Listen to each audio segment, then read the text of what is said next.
বিশ্বের ইতিহাসে প্রথম কাহিনী চিত্র আলিবাবা ও 40 চোর মুক্তি পায়। বিজ্ঞাপনে প্রকাশ, director photographer Hiralal Sen, story Kshirodprasad Vidyavinode. এটা প্রথম এই কারণে বলছি, তার আগে শুধুমাত্র 1888-তে ফ্রান্সে 2 মিনিট 11 সেকেন্ডের একটি ছোট্ট কাহিনী চিত্র বা শর্ট ফিল্ম আমরা দেখতে পাই।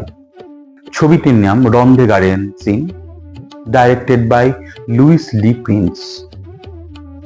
এরপর যেটা আমরা পাই এডউইন এস পোটারের দি গ্রেট ট্রেন রবারি, তার সময়কাল 1903।